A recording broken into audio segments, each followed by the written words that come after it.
hevitra eo tongotrao.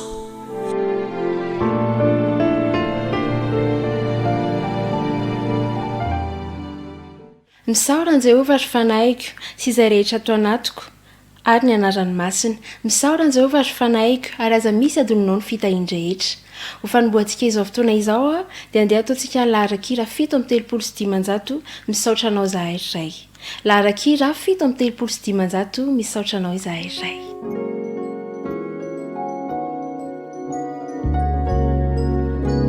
Misaotra anao iray no voazinao indray, ny andony maraina mampabelona ny saina, tokina izao ity izao fa ianao dia tsy mandao.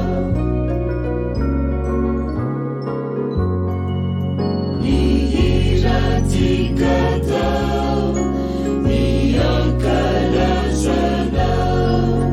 fa manomenao ny hery ka tsy asa irery, ny anjely irakao indroko alefanao.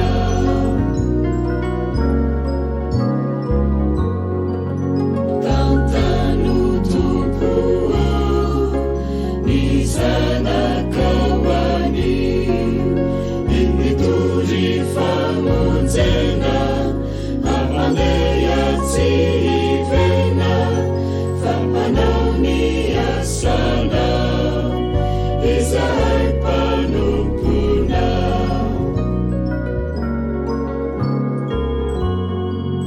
Fimbino izahay anirahitrizay, nitavanao riraina no aoka ialoha, dia toky izahay fa ianao no aminao.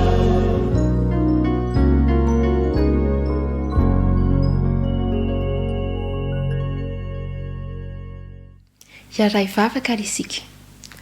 Rentsana izay an-danitro mbola velom-pisaorana anao izahay satria mbola notahinao, notantaninao nandritra ny enemana iny ka tratran'indray izao sabata izao. Mamindrafo aminay mamelany elokay satria mpanoty izahay. Aoka Jesosy ny fahamarinanao no atafinao anay tsirairay avy, ny fanahinao masina ihany koa ny rosaka ty anatinay mba hitaritalana anay hatrany. Ny tontolo andro ny sabata izay ohatranay dia apetraka feno ampelantananao, aoka ny voninahitra ao an-trano misy eo amin'ny rehetra izay ataonay. Izany vavaka izany no tonoina sy angatana amin'ny anaran'i Jesosy. Amen. Mbola faly miara-bantsika tsirairay avy indray amin'ity sabata ity. Ny fiadanan'ny tompo sy ny fitiavany ane dia ho amintsika tsirairay avy. Fa ho fanomboantsika ny fotoana ary amin'ity sabata ity dia andeha ho arahantsika vetrany ny tatitra maneran-tany.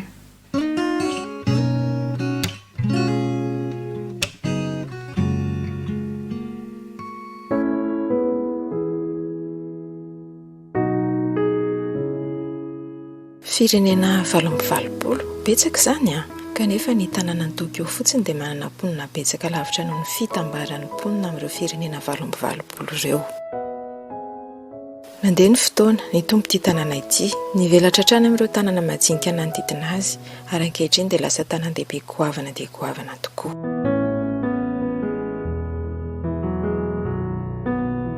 Na dia nihitatra be toy izany azy Tokyo, nisan'ireo kristianina izay monina kosa dia mbola vitsy dia vitsy.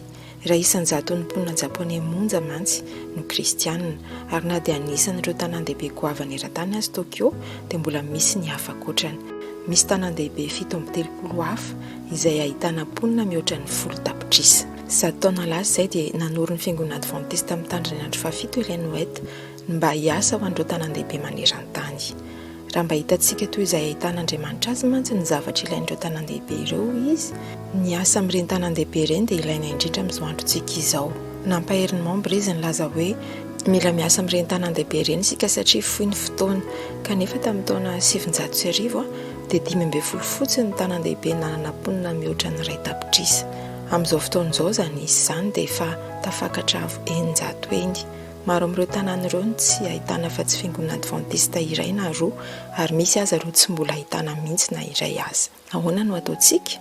Amin'ny alalan'ny fanatitra ho an'ny asa maneran-tany ny adventista dia mandray anjara amin'ny asa tanterahana ny amin'ireny tanan-dehibe ireny.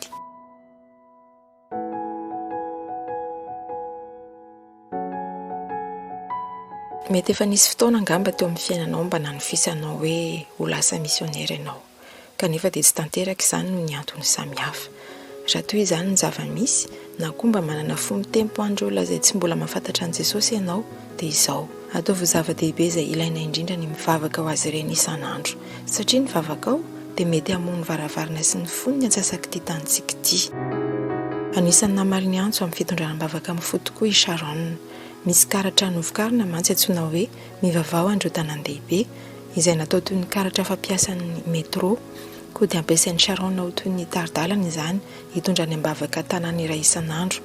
Efa mihoatra ny herintaona izao no nanaovana izany fanandramany vavaka izany, ary efa mihoatra ny 200 amin'ireo tanan-dehibe 700 ny efa vitany. Entiny ambavaka ireo mponinao sy ireo mpitondra, ny fahasalaman'izy ireo, ny tokantranony sy ny finoany ihany koa. Mihaino ireo vavaka tao isan'andro ireo Andriamanitra, ary mino Sharon fa mamaly izany am-pahanginana izy sy amin'ny fomba manokana izay tsy takatry ny sainy.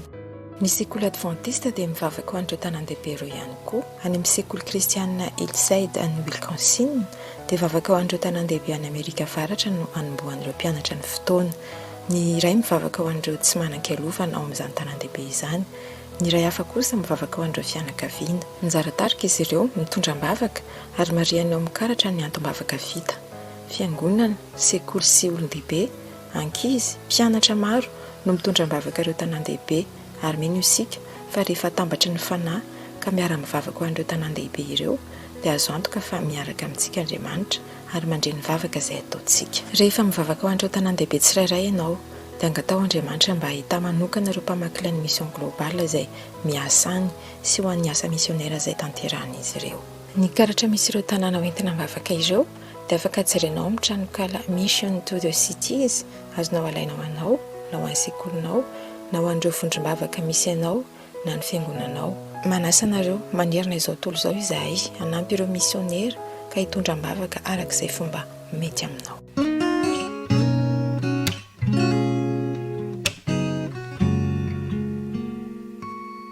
Isaorantsika ireo namana izay nitondra antsika ny tatra maneran-tany tamin'ity sabata ity.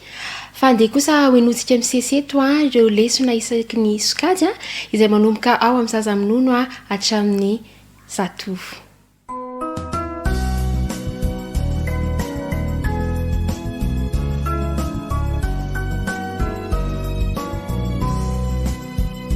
Enisauchanao Jesu malalo chachizao futona mamizao yanaranai antunguchao izai pianachao kuambitenenale Jesu malalo izai ainuchalanao kairote nyadiamina itwecabecaka wampunaya kuambitenenale Jesu malalo izahai ainuchalanao kairote nyadiamina itwecabecaka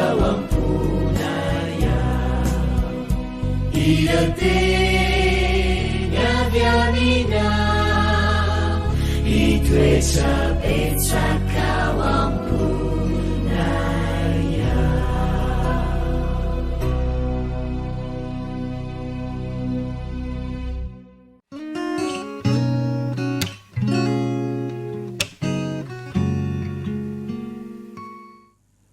Faly miarahabantsika zazapoty rehetra indray tratran'izao sabata izao. Toy ny tantarany namana angeny tantarantsika androany, fa andao aloha hiaraka hivavaka akambana ny tanana dia ahondrika ny loha akipy ny maso. Jesosy zokinay misaotra anao izay fa notahinao nandritry ny enemana menao anjara amin'izao sabata izao mba ho fitahiana ho anay anie zany rehefa mianatra ny teninao zahay. Amin'ny anaran'i Jesosy, amen. Tsy misy pentina intsony ny lohatenin'ny tantara nianarantsika tamin'ny herinandro rakizy, dia nomena teny natao tadidi sika ao amin'ny Efesianina 2:10.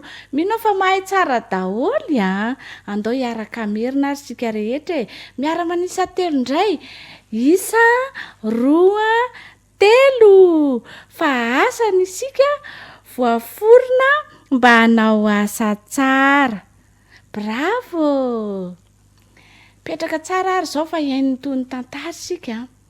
Tadiditsika tsara moa fa rehefa handeha ho any amin'ny mpaminan'ny Elisa any amin'ny tanànan'i Israely misy an'ilay zazavavy kely namana, dia nitondra fanomezana izy, volafotsy volamena, dia akanjo lafo vidy 10 miova.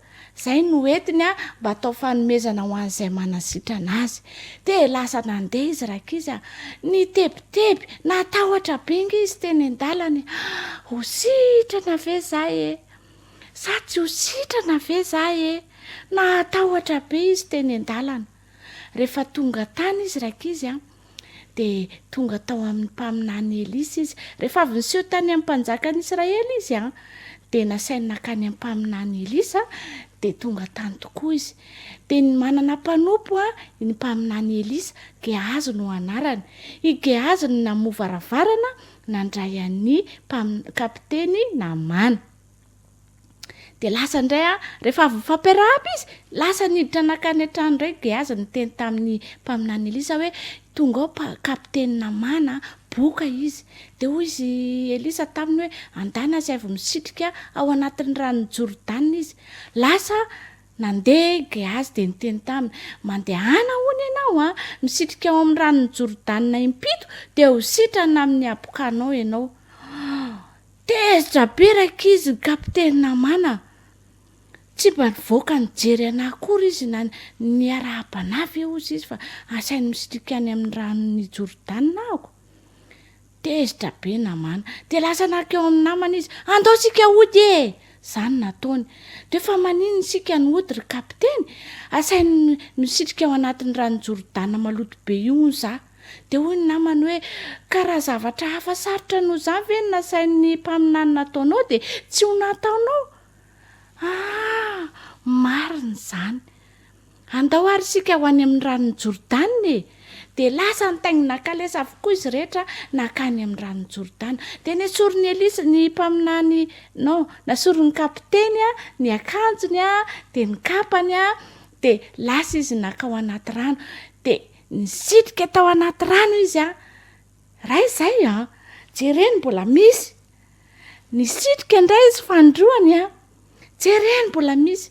Nisitrika izy fantelony fanefany fandiminy efa impito. Zay vao afaka rakizy le izy nisitrika izy tamin'ny fanimpitony dia afaka ny abokany. Sitrana rakizy ny kapiteny Namana. Faly be mihitsy izy. Hoay, sitrana hoy izy. Dia niala avy tao anaty rano izy. Tsy andrin'izay natongavana tany an-trano hitantarana amin'ny fianakaviany fa sitrana tamin'ny aretiny izy. Nanao asa tsara ilay mpanompo vavikely nipetraka tao amin'ny Namana. Nilaza ny vaovao fa misy afaka manasitrana anao ange.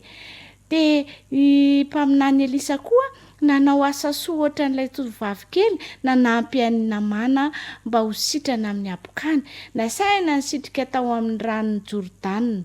Ony lehibe zany nasaina nisitrika tao izy dia sitrana izy. Zao rakizy sika koa nge rehefa manao soa amin'ny olona dia manompo an'Andriamanitra. Azadiny zay manao soa, manampy ny olona, mizara fitiavan'i Jesosy amin'ny olona, mivavaka ho azy ireny fa manompo an'Andriamanitra sika tahaka ilay zazavavy kely sy mpaminany Elisa. Zay ny tantarantsika indray. Amin'ny heriny mbola tohizana indray fa mbola tsy vita ny tantara ny kapiteny Namana fa mametraka amin'ny mandram-piona ho amin'ny manaraka indray.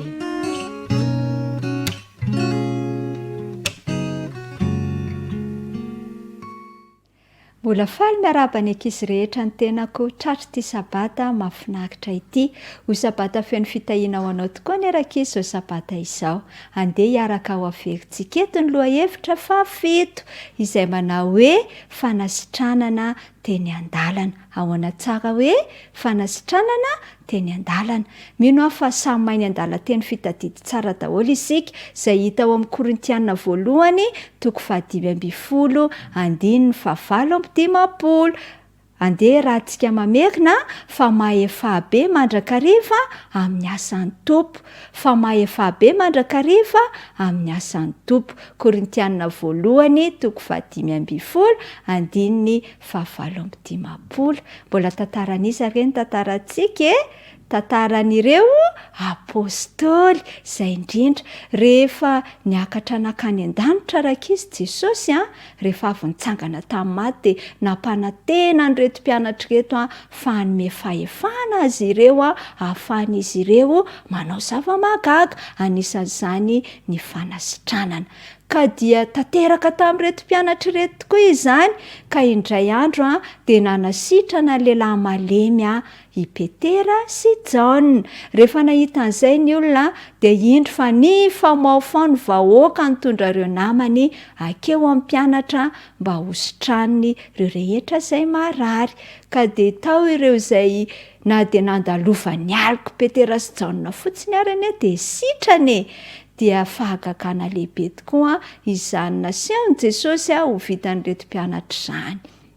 Intsika koa dia tiany Jesosy hanao ty asa fanasitranana ity rakizy. Mety azontsika atao ane na dia mbola zaza ary itsika ny manasitran'olona dia mety hiteny angamba ianao hoe fa angasa dokotera, ekena tsy dokotera itsika, saingy kosa azon'i Jesosy ampiasaina hitondra fanasitranana. Ohatra hoe maina maratra ny namanao ohatra, ka eo ianao dia azonao atao ane ny manasa ny feriny, efa asana dokotera izany dia sasanao amin'ny savony ny feriny. Ao koa mety misy namantsika malahelo na misy zavatra manahirana ny sainy dia azontsika atao angeny mitondra fanasitranana ho azy ireny amin'ny alalan'inona re amin'ny alalan'ny fanehoantsika fitiavana ho an'izy ireny, amin'ny alalan'ny fitondrantsika ambavaka, amin'ny alalan'ny fanehoantsika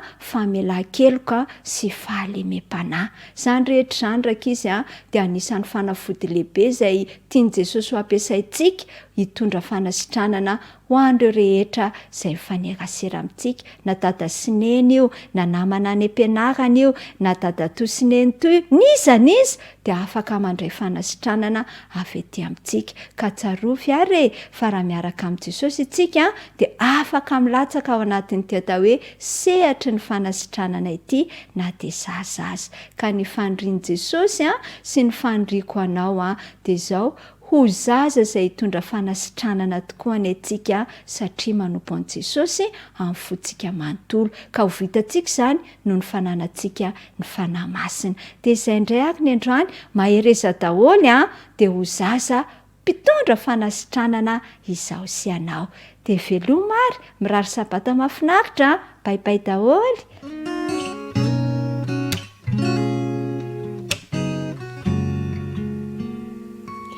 Miaraba ny tanora izany indray ary anjarantsika indray izao miaraka mitina ny lesona izay nianarana nandritry ny herinandro indray isika.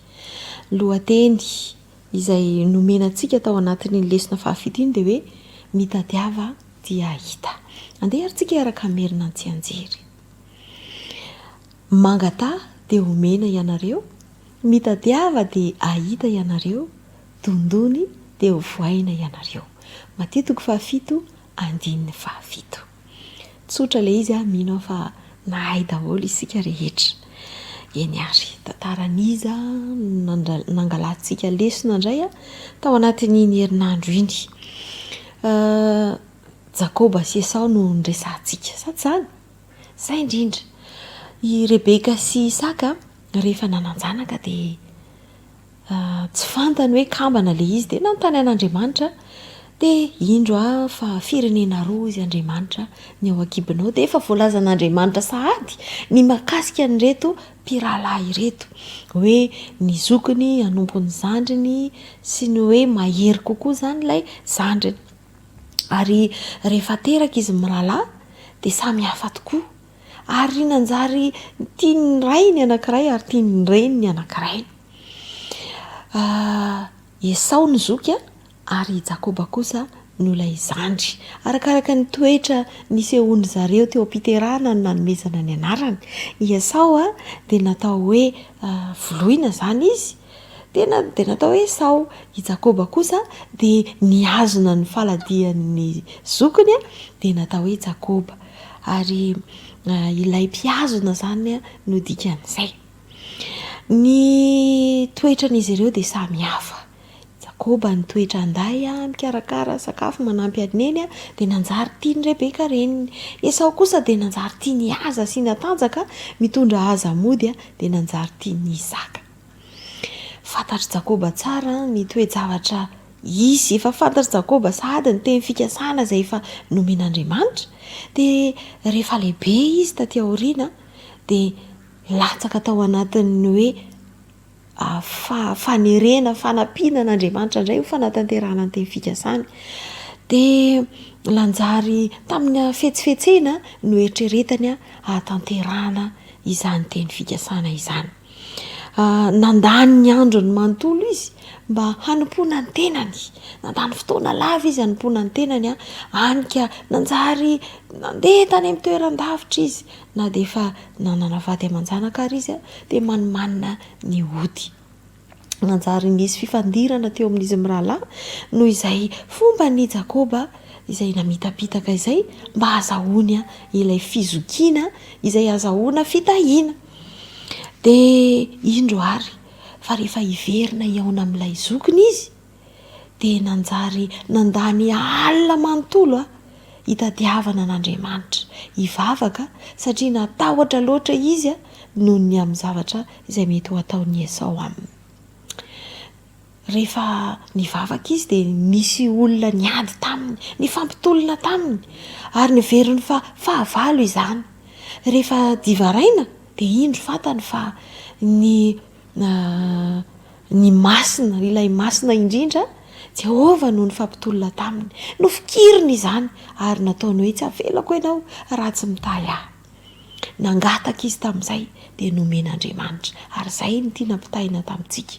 Ny ady sy tolona izay atrehantsika, ny zavatra tsy nety izay tiantsika ho harenina dia angatantsika amin'Andriamanitra ary manampy izy. Manampy izy ahatonga antsika ho tafavoaka rehefa hiverina indray. Ahatonga antsika aharesy ireny toetra tsy mendrika ireny, ireo ady sarotra izay lalovana dia ho resitsika izany raha ohatra ka mifikitra amin'Andriamanitra sy mangataka amin'Andriamanitra tahaka an'izay nataon'i Jakoba. Mino aho fa nandray lesona isika.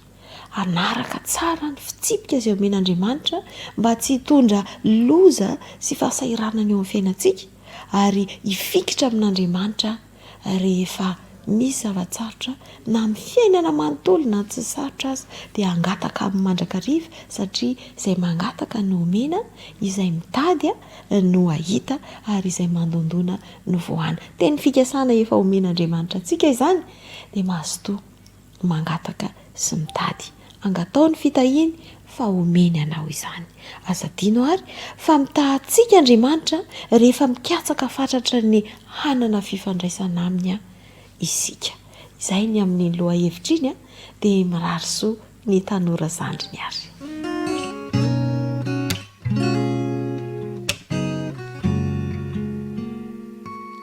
Amin'ny fifaliana no hiara-banan'ny tanora mantoanto rehetra ny 13 taona sy ny 14 taona na hatratra izao fotoana hiarantsika mamerina ny lesona fahafido izao indray izay mitondra ny lohateny hoe mametraka fenitra.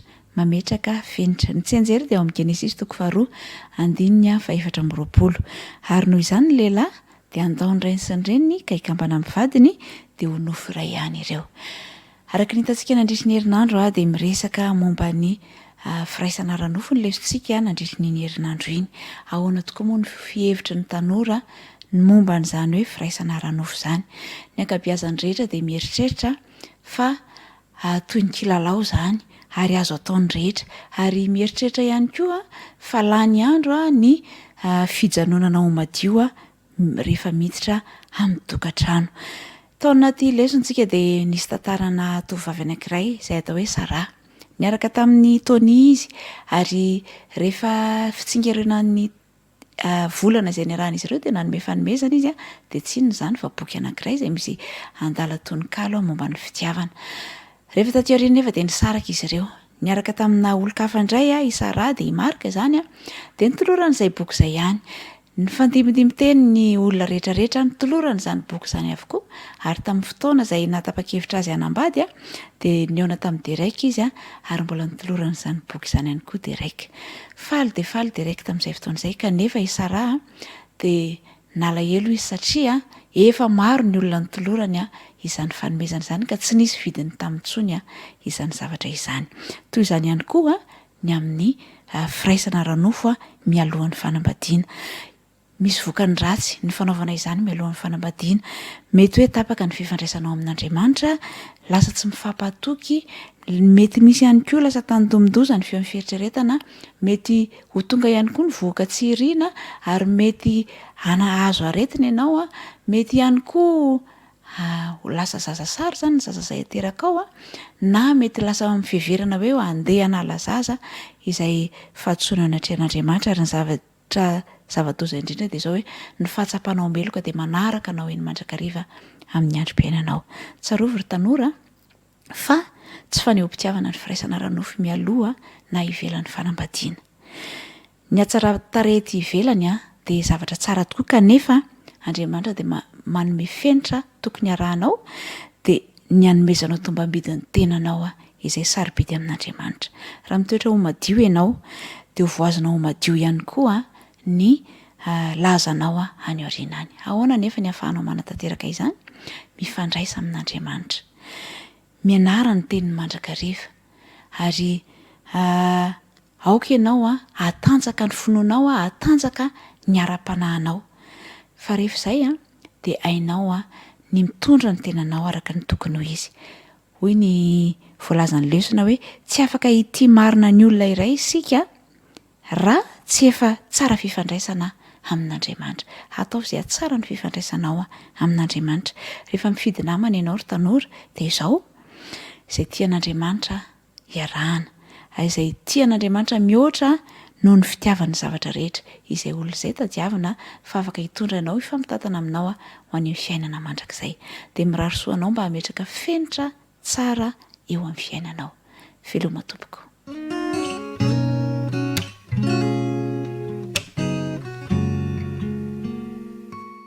Dia faly miaraka amintsika zatovo indray amin'izao sabata izao, ary faly miaraka amintsika iaraka amerina ny fiarah-mianatra ny tenin'Andriamanitra.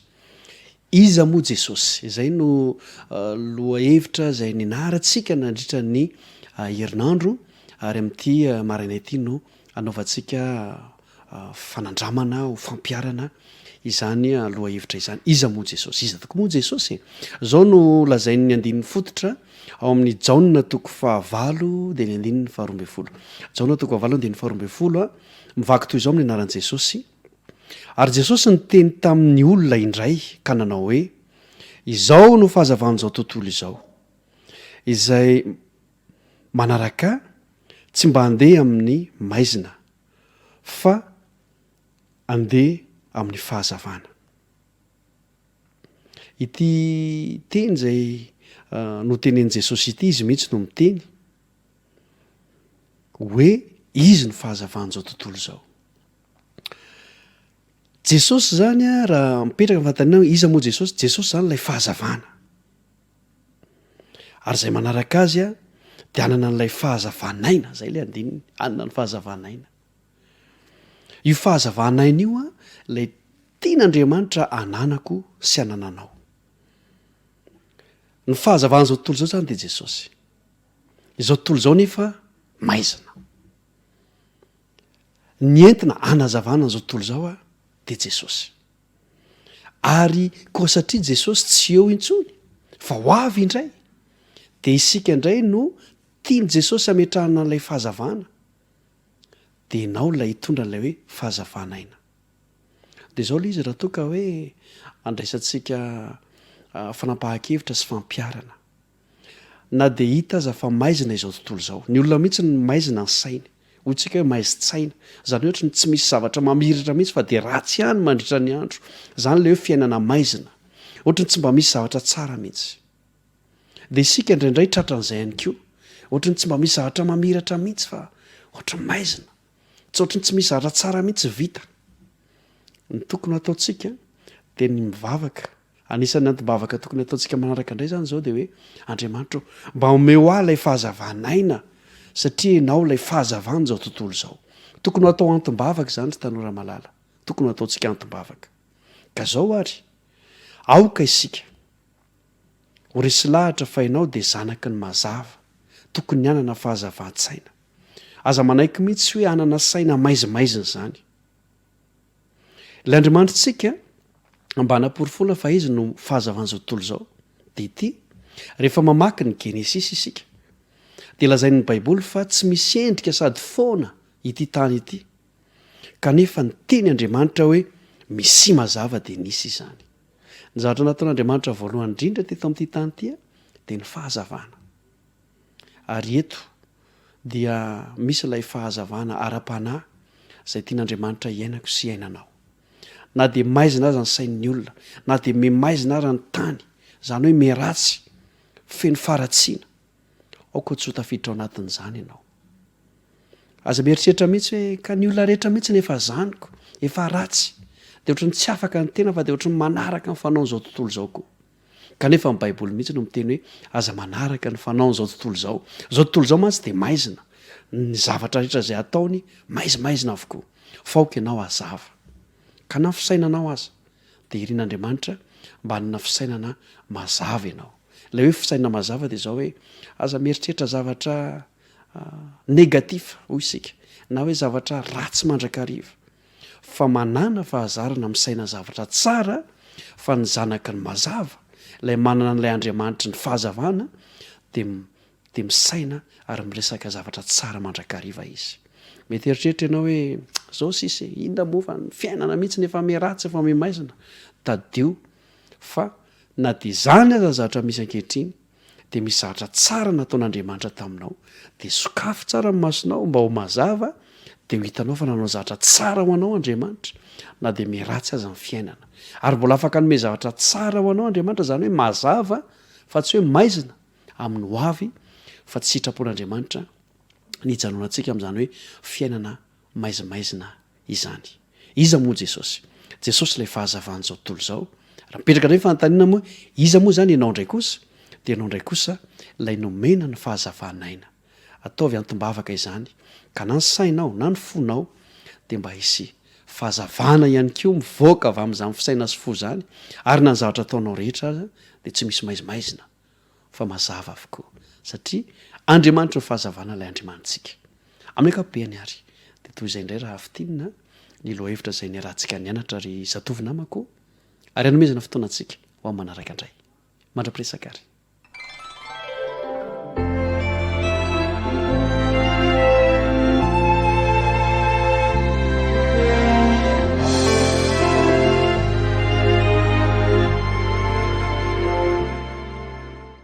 misaotra ireo zoky sy zandry a izay nitondra ny famitihana lesona tao anatin'ireny lesona ny fanesy izay entsika teo ireny a fa zao kosa isika dia hiditra ao amin'ny famitinana ny lesony lehibe a sy ny tanora zokiny ka mialoha izany dia ndeha isika naraka irairay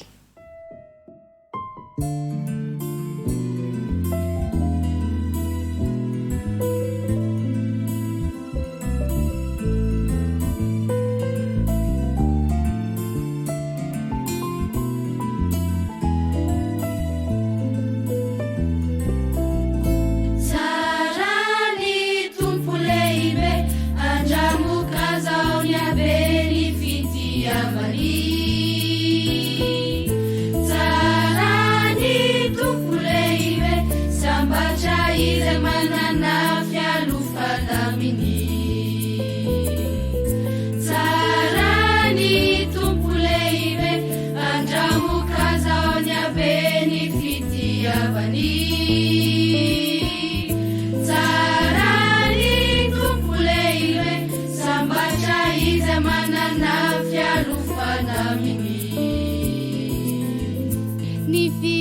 neto antany mandalo misezany any ka tsy anakinando jary ampamoifo miankina mindray izay no filamatra ka tsy ampanany hoavy eo antanany lay avo tsy mba takatriny saina ny fitantanana riray ninona iseo de anao no mifey ianao befananandrana niatsara ny tomponao lehibe ilay fitiny meteza iaraka aminy kasaikianao anandrana tsara ny tompo lehibe andramokazao ny abe ny fitiavany tsara ny tompo lehibe sambatra izay manana fialofanaminy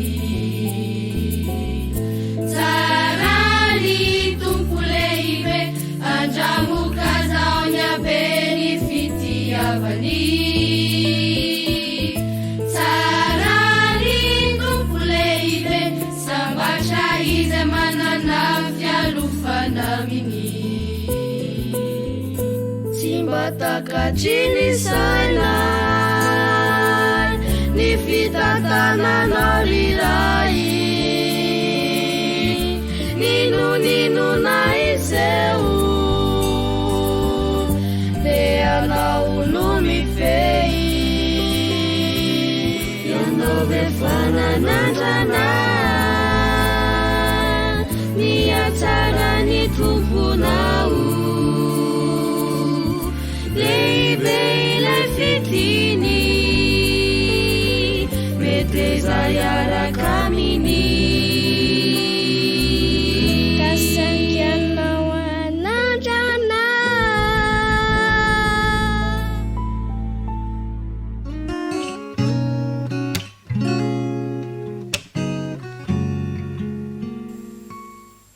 fiadanana ho anao a arabaina isika tanora zokiny rehetra na tratra sabata mafinaritra be izao ary mirary soanao zay ahita fifaliana mandritra ity sabata ity lesona fafito sahady isika mitondra lohateny hoe firaisana ranofo eo amin'ny vady ny fitovy karazana nasongadiny lesona natao amin'ny genesis toko faharoa ny andiny favalo ambin'ny folo ka hatramin'ny fahadimy amby roapolo izay le andiny fotra ary izay azoko antoka fa mety efa nisafidy anjiny anankiray ho fitadidy ianao nandritra ity herinandro ity nafinaritra ny lesona satria dia izao nasongadiny lesona ny mahavoary manokana atsika olombelona voary izay afaka misafidy misaina manana fihetsepo hafa indrindra mihoatra ireo voary izay noarian'Andriamanitra dia rehefa noariana avokoa ny biby rehetra teto ambonin'ny tany na ny manidina na ny tany anaty ranomasina na ny teto ambonin'ny tany izay mandeha ihany koa dia Andriamanitra mihitsy no niteny an'i Adama hanome anarana azy ireny. Nandalo teo anoloan'ny Adama avokoa ny biby rehetra saingy izao tsy nisy na dia anankiray ary nety tamin'ny Adama izany hoe nety ho vadiny Adama. Izay dia efa midika fa isika olombelona dia manana an'izay fahaizana misafidy izay. Nomeny anarana avokoa ny biby rehetra. Fa izao tsy nisy nety tamin'ny Adama ireo biby ireo. Ka izay no nahatonga an'Andriamanitra ny teny hoe tsy tsara raha irera lehilahy dia nanaovany vady sahaza. Izany hoe napatoriany na asondritory an'i Adama Andriamanitra ka nasorony tao amin'ny taola tehezany ny nanamboarana an'i Eva. Dia nomen'Andriamanitra vady sahaza izy. Izany no midika fa ny fitoviana karazana dia ny olombelona samy olombelona. Izany hoe mety marobe ny mety fomba fijerintsika, mety ho biby ny zavatra noforoan'ny teknôlôjia ireny rehetrarehetra ireny dia mety eritreretintsika olombelona fa mahasolo ny toeran'ny vady kanefa amin'Andriamanitra de zay ny famoronana nataony ho adama sy eva samy olombelona fa tsy nisy na biby a na zavatra hafa akoatr'izay nety a ho vadiny adama. De anisan'ny nodiny atsika ihany koa fa nateraky ny mitovy karazana isika olombelona, zany hoe lay persona telo mitovy. Andriamanitra tia mifandray a io andriamanitrantsika io, andriamanitra manome fahafahana mitombo a sy miteraka ny voarin'andriamanitra. Io andriamanitra io zany de tena fely fitiavana, tsy ny fanehoana ny endrik'andriamanitra ihany no tiany atao amintsika fa ny fanehoana ny toetrany ihany koa, mba ho pirofo fa tsy ho mpanapaka azy ny vadiny na ataony ho ambany fanitsakitsaka fa hifampitantana aminy kosa hitovy zo aminy, ho tantanany, ho tiaviny, ho arovany ihany koa. De teo amin'ny taola tehezana mihitsy no nanasoran'Andriamanitra tamin'ny Adama mba hanamboarana any Eva. Nofo avy amin'ny nofony, taolana avy amin'ny taolan'ny vehivavy ka de isan'ny tenany mihitsy ho an'ny mpivady rehetra zany de nataon'Andriamanitra ho olona iray. Andriamanitra no nanamasina ny fanambadiana voalohany a tetỳ tany, de mitondra soa an'ny olona ny fanambadiana raha mitandrina ny fitsipika izay napetrak'Andriamanitra isika olombelona. Feny a firaisana ara-nofo tsara indrindra ao amin'ny fatoram-panambadiana ihany no ahafahana miaina izany fanandramana mahafinaritra mikasika ny firaisana ara-nofo izany. Tsy maintsy lahy sy vavy a no voakasika ny firaisana ara-nofo tsara indrindra arak'izay no faritan'Andriamanitra. Zany hoe noariana ho Adama sy Eva no mpivady, de isika ihany koa amin'izao fotoana izao na misy ary ireo fivoarana izay hitantsika de manaja an'izany skripta izay nataon'Andriamanitra izany a isika zanak'Andriamanitra de hoe lahy sy vavy. Hatraindray ny fampitinana ny lesona tamin'ity anio ity a, mirarisoa ny tanora zokiny rehetra amin'ny herindray.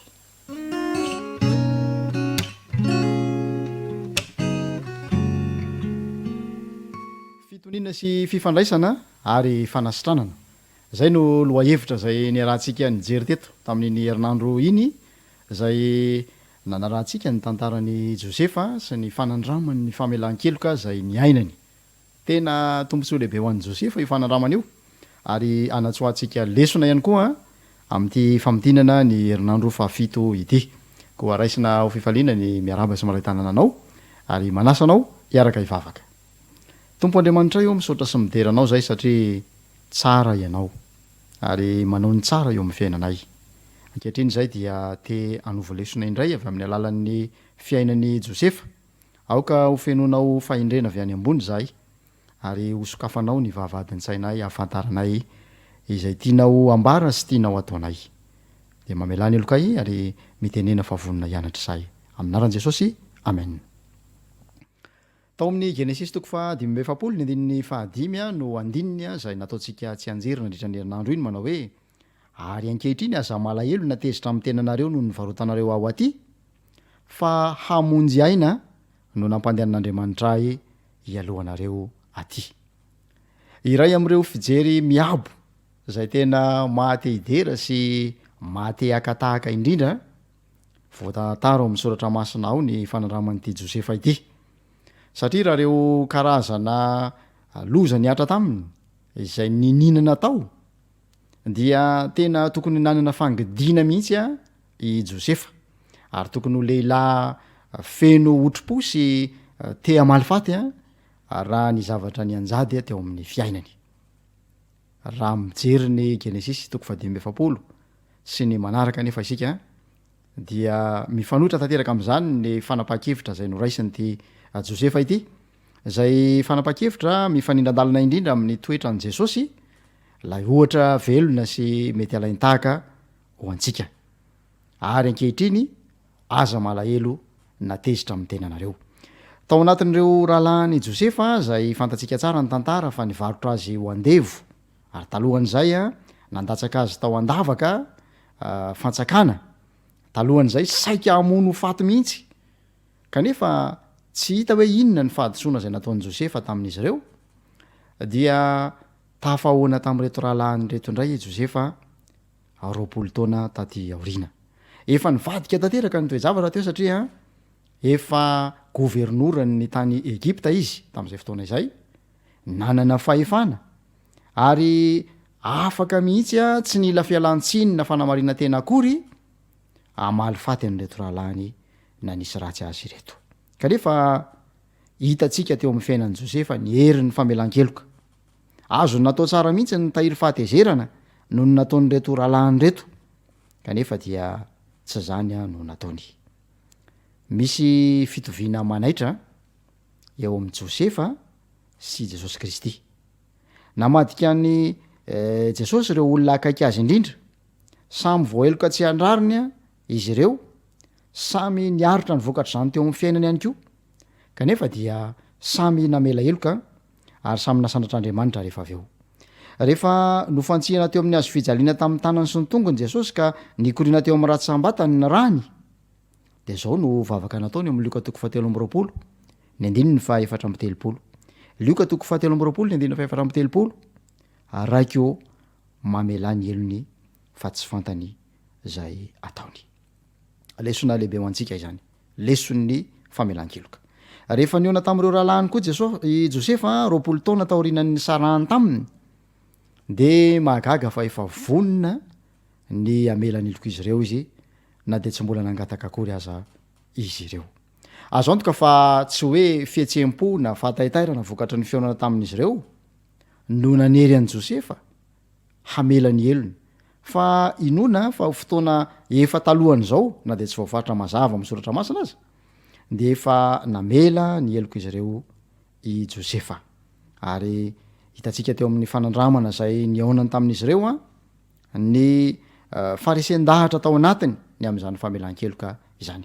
ny fanambarana amin'ny Genesis 17:15 de milaza manao hoe aza tezitra na malahelo amin'ny tenanareo no nanontana nandefasanareo aty sy nyvarotanareo fa amonjy aina no nampandehan'Andriamanitra ay aty manaiky zany de eto i Josefa fa tena fandaharan'Andriamanitra ny zavatra rehetra ka tokony tsy anana fihetseam-po amin'ny fahanamelohan-tena na lay atao hoe sentiment de culpabilité ireto rahalany reto fa ijery an'izany amin'ny lafiny miabo kosa ka atsapa fa Andriamanitra mihitsy no nandefa ny Josefa anomana azy ireo hiatrika ny mosary izay namely mafy tamin'izany fotoana izany ao amin'ny Efesianina 4:4 no fototra iorenan'ny famelan-keloka marina rehetra zao no voalazan'izany andininy zany Efesianina 4:4 ary eo ka samy le mifanahy amin'ny namany avy ianareo ka ifampiatra sy ifamela heloka tahaka ny namelan'Andriamanitra ny helokareo ao amin'ny Kristy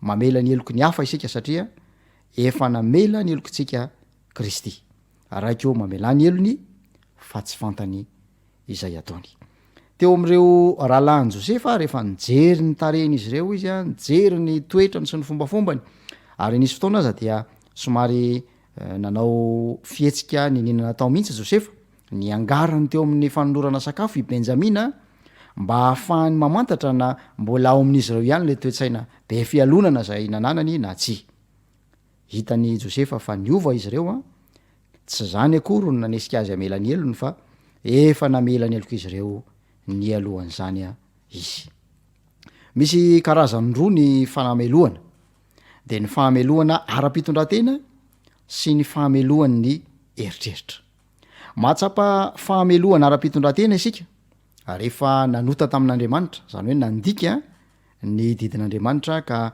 nanosiosy izany rehefa miaiky ny fahotantsika eo anatrehan'Andriamanitra nefa isika dia voavela heloka zao ny voalaza amin'ny Jaona 1:1 ka ny andininy fahasivy Jaona 1:1 ny andininy fahasivy ary raha miaiky ny fahotantsika isika de mahatoky sy marina izy ka manadio antsika ho afaka amin'ny tsy fahamarinana rehetra ry mpiara-mianatra namana antsika ny famelan-keloka vantany vao miaiky ny fahotantsika isika voasoratra eo anilan'ny anarantsika ao amin'ny bokin'ny lanitra ny hoe voavela heloka nahoana nefa no mbola mahatsapatena omeloka ihany sika na de efa niaiky ny fahotantsika aza isan'ny antony mahatonga an'izany ny fanakanan'ny satanantsika tsy anandrana ny fifaliany ny famelan-keloka miampanga atsika izy mampatsiaro atsika ireo fahadisoana vitantsika izy ka milaza manao hoe tsy mendrika n'izany famelan-keloko zany ntsony ianao mety misy antony hafa ihany koa tsy misy fahamelohana ara-pitondratena intsony sika rehefa miaiky ny fahotantsika saingy mety hitoetra kosa ny fahamelohantsika ara-pietreretana zao no voalazan'ny paoly eo amin'ny asan'ny apôstôly toko faefatra ambyroapolo ka ny andininy fa enina ambin'ny folo asan'ny apôstôly toko faefatra ambyroapolo ny andininy fa enina ambin'ny folo mba hanana fietreretana tsy manameloka azy na amin'andriamanitra na amin'olombelona asan'ny apôstôly efatra ambyroapolo ny andininy fa enina ambin'ny folo rehefa mamela ny elontsika andriamanitra ka manandrana ny fahasoavany sika de iritsika ny anao an'izay rehetra azontsika atao ho famerenana amin'ny laoniny ny fifandraisantsika zay tapaka ny fahotana tamin'andriamanitra indraindray zany mitaky ny anatonantsika andreo zay nanaovantsika fahadisoana mba hangataka famelan-keloka aminy indraindray ihany koa mety ho ataontsika amin'ny antso ataroby ataontsika amin'ny fandefasana taratasy na afatra amin'ny endriny elektronika isan-karazany mba hanomboana ny fifampiresahana ry mpiara-mianatra namana ilaintsika ny mamela eloka satria toetra n'andriamanitra izany ary rehefa natsapa fa navela eloka isika dia manana adidy manana andraikitra hamela eloka ihany ko andeha ho raisitsika ho fanandramana manokana ny any josefa zanaky jakoba ka ity fehezanteny zay nampiasainy eo am' genesis toko adimy efapolo andiny fahadimy ity a dia ifampizarantsika am'izay nanaovantsika fahadisoana na nanao fahadisoana tamintsika ihany koa manao hoe ary akehitriny aza malahelo natezitra amin'ny tenanareo noho ny varotanareo ao aty fa amonjy aina no nampandehanan'andriamanitra ialohanareo aty ny tompony hitanteniny ka hitondra fitombona sy fanandramana tsara ary tambambiazana ao atsika izany ten'andriamanitra izany ivavaka isika misaotra ray malala ho noho ny fahasoavanao sy ny famindramponao zay tsy nalandritranay na hafananandray zany anatra izany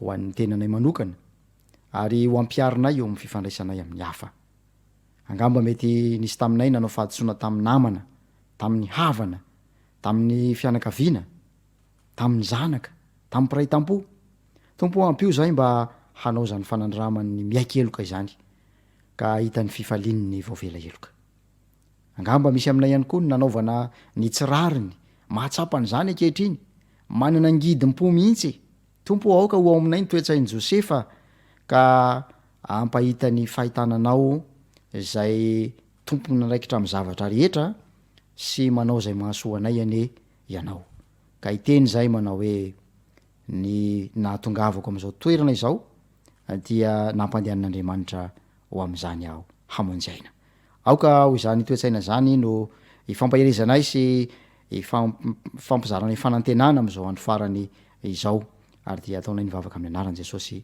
amen tonga amin'ny fotoana ny fanatitra ny sekoly sabata isika koa manasanao andray anjara am'zany fitahina lehibe zany ka nokatra ny tanana ny paosy ny fitehirizana mba ho fampandehanana ny asan'andriamanitra any amin'ny toerana zay kendrena azy ity feokira zay atolotry ny teknisianna ity a no etsika manatanteraka izany fotoana masina izany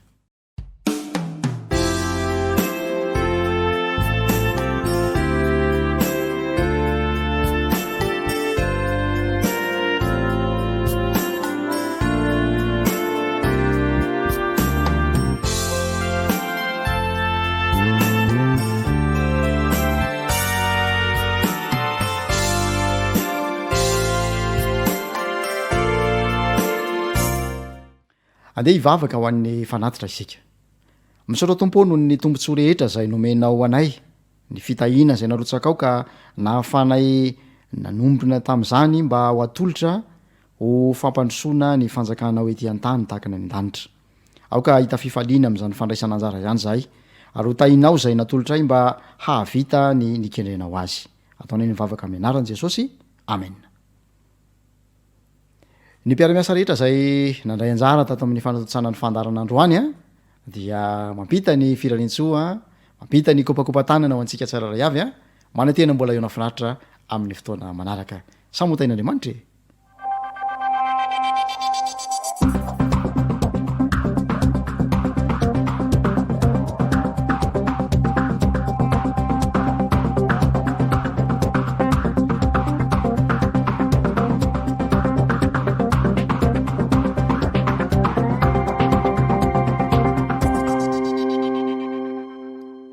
de mbola fifaliana trano iara-banantsika tsara iavy a any atokantrano any a na atratra n'izao sabata maraina mahafinaritra izao indray a mbola ny département fahasalamana sy ny fahalalana oniny hatrany a no miaraka amintsika eto a hitondra taridalana eo ambany fahasoavan'ny tompo a makasika ny fahasalamana izay asoatsika ary indrindrandrindra mba tonga atsika ho voaomana amin'ilay fiaviany ilay tompontsika be voninahitra izay ho avy tsy ho ela mbola ao anatin'ilay acronyme isika zany ary mamarana izany famelabelarina fa mahaboasana zany acronyme atao hoe celebration zany tsika ary le S moa zany no efa nijerevantsika tao anatiny fandaharana sabata vitsivitsy izay ao anatin'io le S moa zany araky ny hitantsika dia raha amin'ny teny malagasy dia midika hoe ny fanohanana sy fanampiana ara-tsosialy tao anatin'izany isika fandaharana vitsivitsy dia nahita fa misy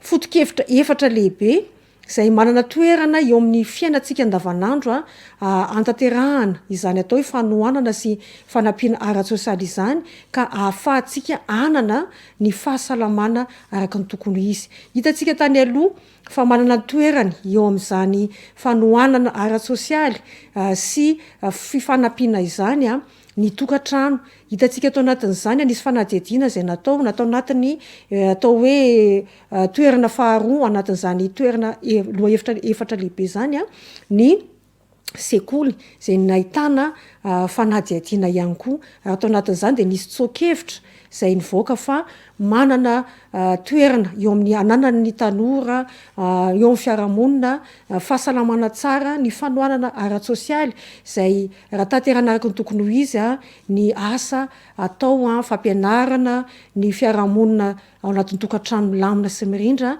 dia misy fiatraikany lehibe tokoa eo amin'ny fahasalaman'ny tanora na vehivavy sy ny ankonana manontolo ny fiarahamonina indray no jerentsika androany inona ny toeran'ny fiarahamonina mba ananana zany hoe fahasalamana zany raha ampiarina ny atao hoe fifanohanana sy fanampiana ara-tsosialy mbola anatina fanadihadiana ihany izay nitanterahany tao amin'ny université Pittsburgh itsika izay nitanterahany docteur Sheldon Cohen avy any Carnegie zany fanadihadiana izay natao hoe raha ny fanohanana sy fanampiana misy amin'ny tsara iavy dia manampy ny vatana hiaro amin'ny aretina nisy fanadihadiana izay nitanterahana teo amin'ny olona izay miisa 270 sy 100 izay eo amin'ny 80 ka hatramin'ny 500 taona ka ireto olona reto zany dia nanolo tena antsitrapo ary tao anatin'izany fanadihadiana zany ary dia nasiana noarahana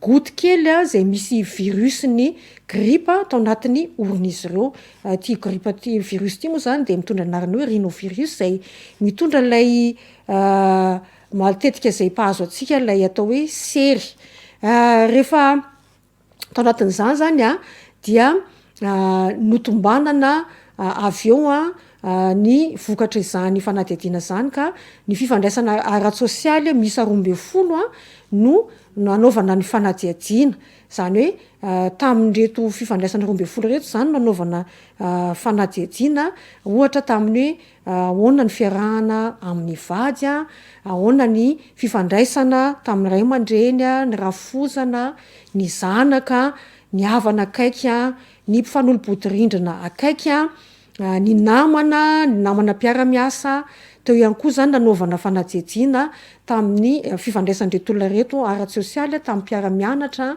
tamin'ny namana mpiara-miasa amin'ny fanaovana asa soa eo amin'ny fiarahamonina ary namana teo amin'ny fikambanana samihafa nisy azy reto ary indrindra ihany koa namana teo nivony fiangonana rehefa vita zany ny fanadihadiana fanombanana izay natao tamin'reto olona ireto tamin'ireo fifandraisana ara-tsosialy nataon'izy ireo tamin'ireo olona sokajy misy 12 ireo dia nisy ny note izay nomena isaky ny karazana fifandraisana nomena note ray izy ny karazana fifandraisana moa izy ireo ary ny ambony indrindra tamin'izany note zany dia 12 note ambony indrindra zany nomena nyzany fifandraisana ara-tsosialy zany ny fiany taorina fanadihadiana dia tahaka izao ireo izay nanana fifandraisana tsara tamin'ny karazana olona izay tsy niakina akory tamin'ny fiaviany dia hita fa nanana fanoerana ilay virusy zay mitondra sery nampidirina tao amin'izy ireo.